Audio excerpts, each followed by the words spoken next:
Hey y'all, welcome back to another episode of Chalk and Cheese. I'm Daniel, this is Chase. Yo. And we're kicking off with Dan's Dumb.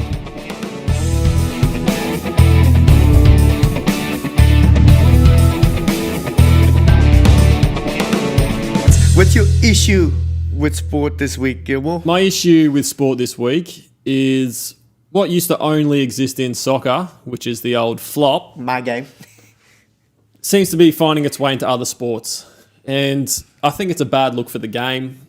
At the moment, NBA is a massive one. And to their credit, they brought in that landing foul. So people would do a three-point, kick their legs out, get the foul. Yeah. Okay, but now if the defender doesn't move and the attacker's trying to instigate that contact, Yeah. they're just going to let it go, which I think that's good adapting by the NBA because it come down to crucial moments and there's no intent to foul or be in the space, and then they would come out and try and force a foul against good defense, really, and they shouldn't have been given the foul in the first place. I don't know, that rule there, sort of making sure the attacker keeps their natural motion and doesn't stick arms out and stick legs out to try and make contact. That's all good and well that they've brought it in. My issue is with the flops for like a charge when someone comes at you and they touch you and you throw yourself back, or when they shoot and they just let their legs fall from under them to try make it look like they get contact. Yep. I don't think the NBA, and same with soccer, does enough to try stop that. Yeah, so okay. they introduce the fines and they fine you, but there's never, I don't think so, and maybe I might be wrong, but I've never seen someone miss a game because of it. Yeah. And that's the Yeah. same with soccer. I've never seen someone miss a game. And I think what they've done is soccer's brought in the technology to help the refs with the video ref to try see it. So if they do make a mistake, they can reverse decision. But with the NBA, you get that one challenge. Yeah. So there might be one where you're like, oh, it's close, I don't want to challenge it, and you don't use it, and they get away with it. Yeah. So, or you don't see the video until a second later, a minute later, and you go, oh crap, I should have challenged it.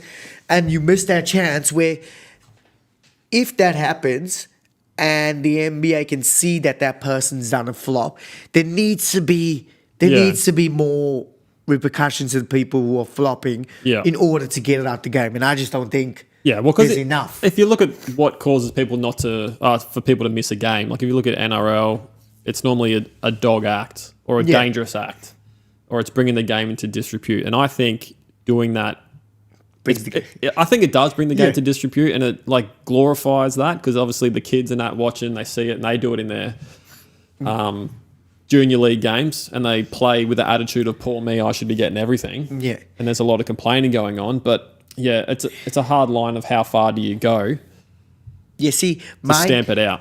Yeah, I don't know, maybe, I don't know if I'm old-fashioned, but the same thing... You are old-fashioned. Yeah, the same thing with flopping is with me with talking back to the referee.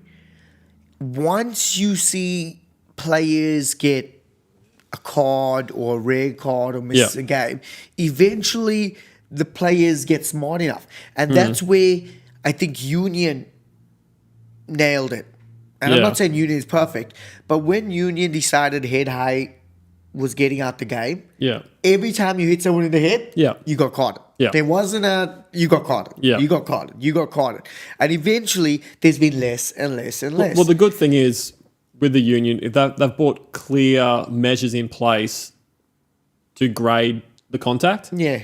So no one ever denies the fact, did I make head contact or not? It's like, yes, you have. That's why we've stopped the game. Yeah. And then is there any mitigating factors? Did the player lower their body? Slip, exactly. And how much force was put into it? Yeah. And I think that's, as simple as it is enough to try and grade the really bad, deliberate ones away from accidental. Because it's going to happen. Yeah. Same thing in the AFL. You choose to bump, you take full responsibility. Yeah.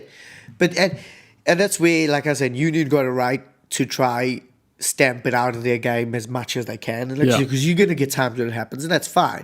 You just don't want it happening often or more, more often, and so they've done that, and that's where I think if NBA, EPL, NRL, whatever, if they took a stance on you flop, the panel agrees that the goes to, Yeah. you miss the next game, you miss 2 games, you miss 3, depending on how Yeah. thing the flop is. Because at the moment, the risk reward for the player is the reward outweighs it. Yeah. Because if you're in an NBA game and it's 1 minute left and you can get a charge and get the ball back to your team because Yeah. you've thrown yourself back or you've gone up for a rebound and you just flung your body and you get the ball, you can win a game. Well, I think the reason for players to flop is exaggerate the rule. Yeah. So if you look in soccer and there's contact made with the legs, that should be a foul.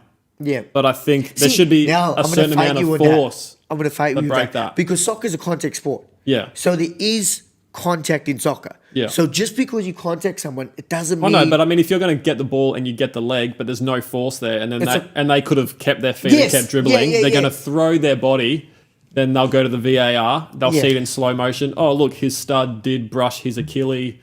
The contact is there. And then they give... Exactly. So I think that's why they do it, but it's a bad look for the game. Yeah, because the struggle with me with soccer now at the moment is... And it's not really soccer, it's probably all sports. Yeah. The technology there, they're trying to back the referee up. Yeah. And I don't blame them. Like, I feel sorry for the refs. The refs have episodes when we spoke about the refs, they have the hardest job. Yeah. So we need them. But the VAR is there to sort of back up the ref. So if the ref calls a contact or gives the penalty, and it's a slight touch. If they see that touch, they'll keep it. And you're like, oh, that touch wasn't hard enough to make him go down. Like, he should have stayed on his feet. So, I don't know. Like I was talking about before, the risk reward for flopping is just too much at the moment, the reward the players get. Yeah. And until the games can find a balance in that, we're going to keep getting it. Yeah. Like, I think in junior sport is a better representation because kids just want to play and want to run. Yes. So they'll do anything to stay on their feet. Yeah. And then whatever through the grades and they come to first grade, it's like trying to win, trying to get the extra edge. If someone's near you in the box in soccer, you just go down. And maybe, like you said, maybe that's the whole issue. Sport has just become so big and what's on the line is so much that the play, like you said, it's comes down to inches sometimes or what you can get with close games. And that can be the difference between winning and losing. So players are willing to do it because even some of the comments on the short I made about diving and faking were, oh, it's part of the game. Oh, the player's trying to get an edge. And you're like, yeah, but does that make it okay? Yeah, well, at some point, like head-high contact was a part of the game. Yeah. Or like jersey slinging was a part of the game. Yeah. And now they brought in a rule you can't collar in the NFL. You can't collar the play. You have to do a legitimate tackle. Yeah. You can't lead with your head. Like, there's things that are part of the game. Well, part of the game, but it's part of the game. Yeah, it's again, it's not against the rules. It's like cricket, though. There's certain rules that aren't real rules, but it's an understanding. The unwritten rules. The unwritten rule, It's for a bit of decency in the game. But we're never going to stamp it out. But it's when you're trying to watch a game and there's more of that than there is scoring, or there's more of that than good play. Yeah. It makes it hard to watch. So, do you all agree with Dan? Is diving or flopping something that irritates you and you don't like it in the game, or do you just think it's part of the game and as fans we've just got to get used to it because unfortunately there's nothing we can do to get rid of it? Let us know what you think. Make sure you leave a comment and let's get into our next segment, Chase's Challenge.